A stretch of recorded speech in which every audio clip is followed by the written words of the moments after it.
Hello, my name is Dave Miller, and I have a question to ask you. What is Deflategate? Deflategate, in the grand scheme of things, and as its name implies, is a reference to Watergate, the Nixon scandal in the 60s, and conspiracy, and the name was coined by haters of the Patriots. The name persists today and is even used by fans of the team to refer to it. We'll talk about the actual history of the scandal, about the conspiracy itself, and about what lies ahead for Tom Brady and the Patriots. Now, I've grown up in New England for my first 21 years, and I've been a football fan pretty much all 38. And in January of 2015, something very interesting happened that's never happened before or since in the history of football in this country. The New England Patriots, and specifically Tom Brady, were accused of deflating footballs in the AFC Championship game. It was January in New England. The game was very cold, in the 30s, which is typical of New England. The first half was very close. The score was 17-7 at halftime.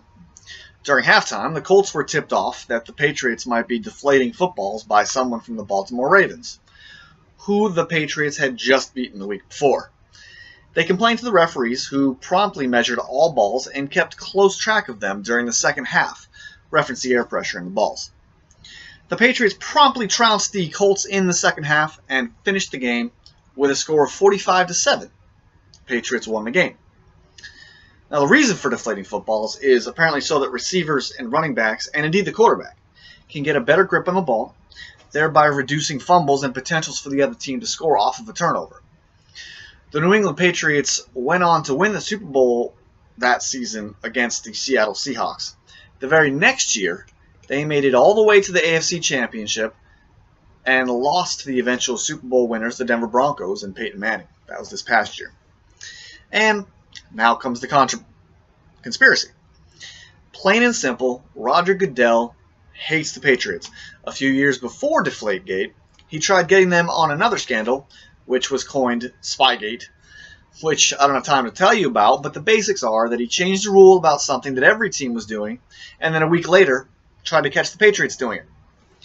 Fast forward to 2015, any science major will tell you about how air contracts in the cold, and this is why the footballs were deflated. And this was confirmed by many sources. It was also only one ball out of 12. It was also only a very tiny amount. After halftime, when the balls were supposedly fixed, the Patriots destroyed their opponent. So clearly the footballs being deflated had no bearing on the game. This turned into a witch hunt. Goodell appointed an independent investigator paid by himself to study the science of the matter. The investigator concluded that it was more probable than not that Brady knew about the deflation. Hardly damning evidence. A week before the next regular season began, the judge threw out Brady's 4-game suspension because he saw the case for what it was, a pre-drawn conclusion from a biased investigator. The matter was then moved to federal court, and on April 25, 2016, not very long ago, the United States Second Court of Appeals reinstated the 4-game suspension for Tom Brady for this next season. Goodell has gotten his way. In New England, fans are outraged at this obvious lack of justice and demand some other recourse. This decision has spawned numerous memes about deflated footballs, especially by haters of the New England team. So, I urge you to buy a free Tom Brady t-shirt, towel, or pillowcase today.